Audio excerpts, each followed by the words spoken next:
2002 என்னுடைய முதல் படம் ரிலீஸ் ஆச்சு. 23 வருஷம் ஆகுது.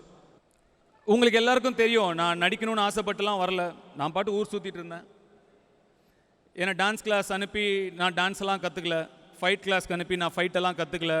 நடிக்கிறதுக்கு ஒரு கிளாஸ் போய் நடிக்கிறதுக்கெலாம் கற்றுல. சினிமாக்காக நேர்ந்து விட்ட ஆள் நான் கிடையாது.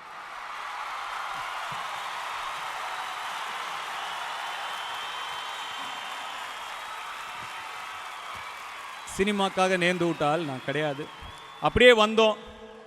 அப்பா கேமரா முன்னாடி இழுத்துட்டு வந்தார். செல்வா சார் எனக்கு நடிப்பு சொல்லி கொடுத்தாரு, ஒரு ஸ்டாராக மாற்றினார்.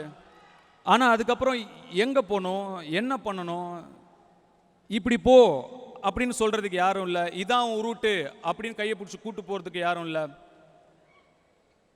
ரொம்ப குழப்பமாக இருக்கும். ஏன்னா எனக்கு வயசு 18 வயசு தான். ஒரு 25 வயசு, ஒரு 30 வயசுலேயே இருந்தால் ஒரு தெளிவு இருந்திருக்க முடியும். எனக்கு ஒரு 18 வயசு தான். திருடா திருடி, ஒரு திருவிளையாடல் ஆரம்பம், ஒரு பொல்லாதவன், ஒரு வேலையில்லா பட்டதாரி, இந்த மாதிரி மாஸ் கமர்ஷியல் படங்கள் இதுதான் உங்களுக்கு செட் ஆகும், நீங்கள் இந்த மாதிரி படங்கள் தான் பண்ணணும்னு சொல்லுவாங்க. கொஞ்சம் பேர் 3 மயக்கம் என்ன,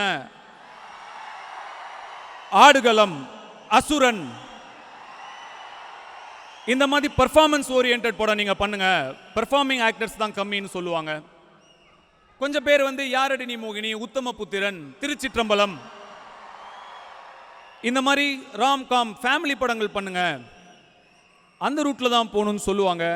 அது அவங்கவுங்களுக்கு என்ன தேவையோ அது தகுந்த மாதிரி சொல்லுவாங்க. எதில் போகிறது? என் ஃபேன்ஸை நான் ரொம்ப அழகாக குழப்பி வச்சுருக்கேன். என்கிட்ட இருந்து எப்போ இருந்து என்ன வேணால் வரும்னு.